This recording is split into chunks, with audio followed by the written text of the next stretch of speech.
वंदे मातरम। नमस्कार, जय श्री राम। भरत तिवारी या भरत कुमार तिवारी, भारत भूषण तिवारी, बहुत सारे नाम चल रहे हैं उस लड़के के जो अभी बीएससी का छात्र बताया जा रहा है।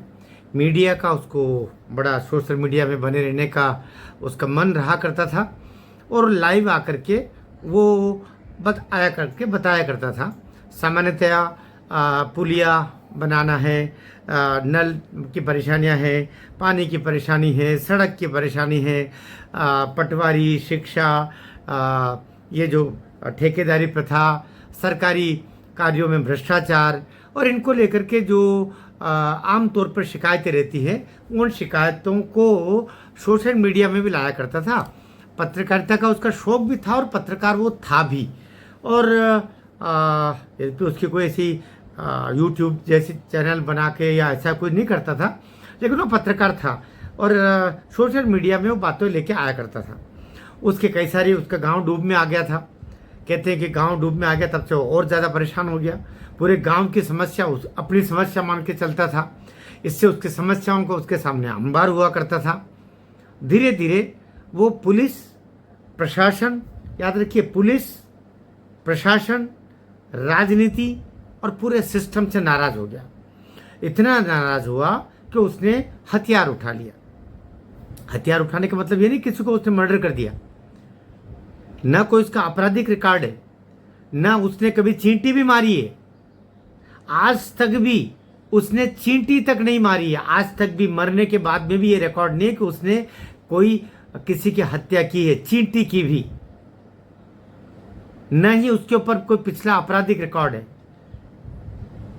कोई गुनाह नहीं, कहीं से कुछ नहीं। बस भीतर से भगत सिंह उसको जिंदा हो गया था। भीतर से उसके अंदर एक स्वाभिमानी भारतीय, देश प्रेमी भारतीय, एक निरपेक्ष पारदर्शी व्यक्तित्व पैदा हो गया था, जो झूठ, फरेब, भ्रष्टाचार, लालच और इन सब से ऊब करके और इन सब को ख़त्म करने के लिए निकल पड़ा था। मैं तो उसका वीडियो देख रहा था एक जगह, जहां उसने कहा कि पुलिस वाले सामने खड़े हैं 100-500 कदम की दूरी पर। वो कह रहा मैंने तुमको बुलाया है ताकि तुमने मुझे नहीं घेरा है, बल्कि मैंने तुमको बुलाया है। और वो इस तरीके से लाइव पूरा अपना सब बोलता है। वो कहता है कि भगत सिंह ने जो अपनी जान पर खेली, हमारे शहीदों ने जो अपने खून का समर्पित कर दिया, अपनी आत्मा को समर्पित कर दी, देह को समर्पित कर दी, क्या इसके लिए किया? चारों ओर जो भ्रष्टाचार है, आखिर कौन निकलेगा घर से बाहर? तो कहता मैं निकला हूं। भगत सिंह उस समय हो सकते थे, तो क्या भगत सिंह अभी नहीं है? और उसने कहा कि मैं तो मर रहा हूं, मैं तो मर जाऊंगा, लेकिन देश के कोने कोने से ऐसे भगत सिंह पैदा होंगे। अब उसको ऐसी बात कहने वालों को आजकल पागल ही समझा जाता है। इसलिए प्रशासन ने बिल्कुल ठीक ही अंदाजा लगाया कि तो पागल है। ऐसा कोई आजकल बोलता है? किसको अड़ी है? कोई 4 पैसे दे के सब काले काम करवा रहे और खुद का भी काला मुंह करवा लेते हैं। सब जमाने के साथ चलिए, जमाने के साथ जलिए, जमाने के साथ फलिए। ये तीनों चल रहा है, चलिए, जलिए, फलिए। और लेकिन भारत भूषण तिवारी उसके लिए तैयार नहीं था। मुझे लगता कि चंद्रशेखर आज़ाद भी तिवारी थे। एक तिवारी तब शहीद हुआ और देश की आज़ादी के 75 वर्ष के बाद खुलेआम एक तिवारी फिर ऐसे शहीद हुआ। और उन नेताओं को शर्म आनी चाहिए जो ये कह रहे हैं कि उसने कानून अपने हाथ में लिया था। कानून अपने हाथ में लिया था, लेकिन उसने केवल डराने के लिए। डराने के लिए तो पुलिस वाले भी काम कर सकते थे।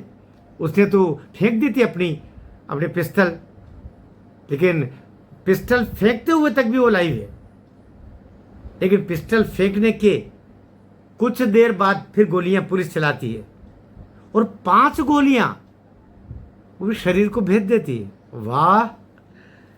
आपको तो पाकिस्तान के बॉर्डर पर होना चाहिए। ये जो भोजपुर जिले की बिलोटी गांव का जो शाहपुर थाने के एसएचओ मालाकार जी, राजेश मालाकार, वारे मेरे मालाकार, भारी माला पिरोई तेने। अभी इनको बर्खास्त किया, अभी बर्खास्त नहीं किया, क्षमा करना चाहिए, मेरे मुंह से सही निकला, इनको बर्खास्त करना चाहिए। ऐसे लोग नौकरी में नहीं होना चाहिए। इसको अभी एसएचओ जो था थानेदार राजेश मालाकार और इसके साथ में 2-4 और जो जवान थे, इन सबको अभी सस्पेंड किया है। ये सस्पेंड करना भी प्रशासन का, पुलिस विभाग का केवल गुस्से को ठंडा करने का एक तरीका होता है। लेकिन हमारे जो मुख्यमंत्री हैं सम्राट चौधरी ने अभी न्यायिक जांच की आयोग गठित कर दिया है और उसमें हाई कोर्ट के रिटायर्ड जज इसकी पूरी बहुत अल्प अवधि दी है, उसमें ये जांच करके लेके आएंगे।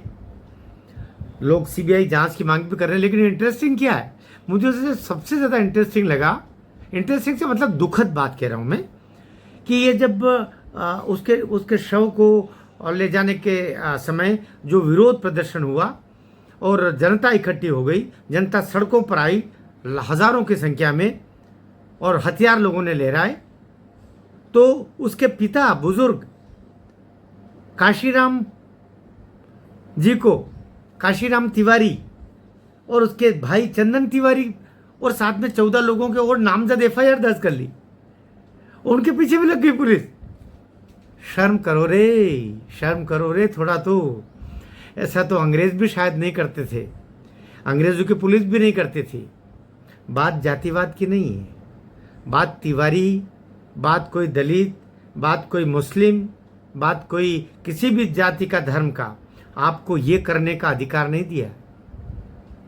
और ये जितने थानेदार और पुलिस वाले हैं, ये सब पर हत्या का अभियोग लगना चाहिए।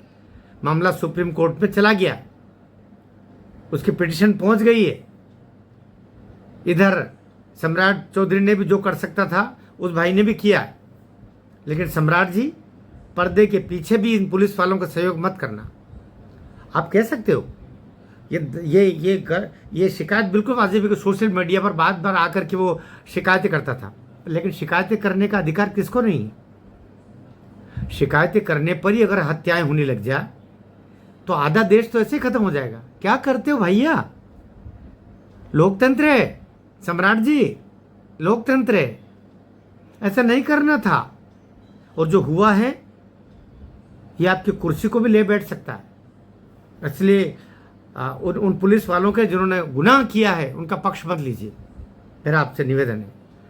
और जल्दी फैसला होगा, हम विश्वास करते हैं। भारत माता की जय।